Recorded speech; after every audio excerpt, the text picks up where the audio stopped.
Welcome back. You're still watching Network Africa on Channels Television.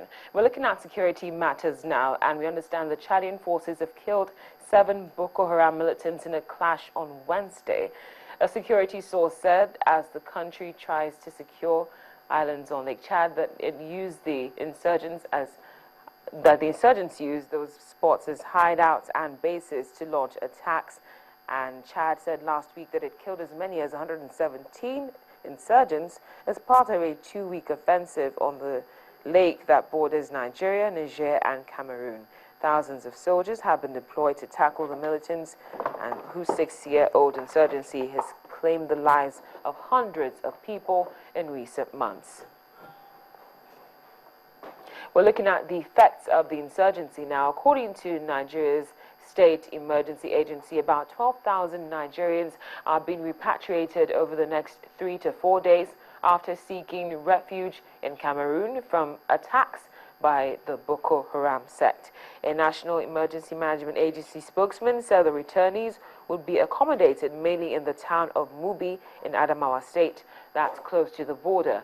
Cameroonian authorities expelled about 2,800 Nigerians over the weekend following a series of suicide bomb attacks in July. Now, the killing of the iconic Cecil, the Zimbabwe lion, last week sparked global outrage, which is no longer news. But the American dentist, that's Walter Palmer, is said to have paid for the illegal hunt of the rare black-maned 13-year-old lion. The incident has exposed the financial difficulties facing Zimbabwe's Wildlife Conservation Authority, as official figures show legal trophy hunting generates about $40 million annually for the African state. However, some people are of the opinion that the situation has been blown out of proportion. The celebrated Zimbabwean lion, Cecil, had been killed by an American dentist in an illegal hunt, sparked outrage globally. Mark Hassel has been a wildlife farmer since the late 80s. He makes $250,000 every year from safaris and hunting expeditions and employs about 20 people. Hassel says the uproar about Cecil's death is warranted but somewhat exaggerated. Hunting lion is very normal if done legally, but if it is illegal, surely the amount of publicity that has been displayed or portrayed is deserved, though to some extent it could be a little bit extreme. The reaction has led to an indefinite ban on big game hunting outside the park from which Cecil was lured to his death. Kelly Manwick, the manager of the Carnivore Conservation Program of the Endangered Wildlife Trust, based in South Africa, says there's a delicate balance between the financial value of hunting and conservation.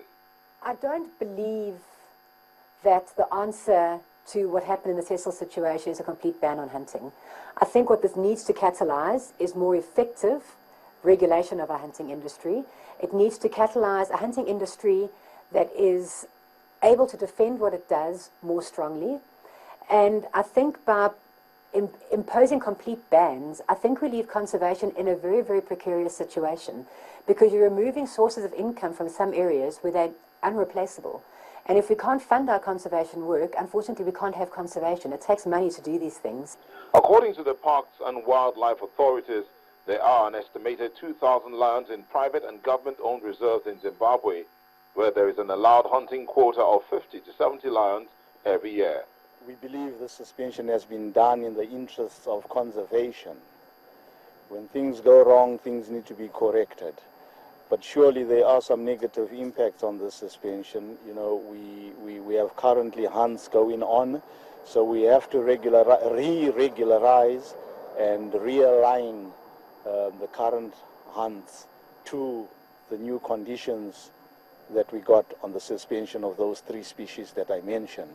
The illegal killing of a lion in Zimbabwe is punishable by a mandatory fine of $20,000 and up to 10 years in prison. The government has called for the extradition of Cecil's killer, Walter Palmer, who admitted to killing the 13-year-old lion, which was fitted with a GPS collar as part of an Oxford University study. Well, I'm joined in studio by Dr. Sholadoye Iwajamo. He's a lecturer at the Department of Zoology in the University of Lagos. Dr. Iwajamo, thank you very much for your time. It's my pleasure. Well, do you agree with what we just heard, saying that it might be an exaggeration, what we're seeing in this case? Well, I would say also that there is a bit of exaggeration, but then it is deserving. Because when you look at the history of the individual involved in this, in 2006, he was involved in an illegal shooting of a bear. So it's not surprising that this also has generated so much uproar as we see. So, based on what you just said, I didn't even know that. Could this be a target?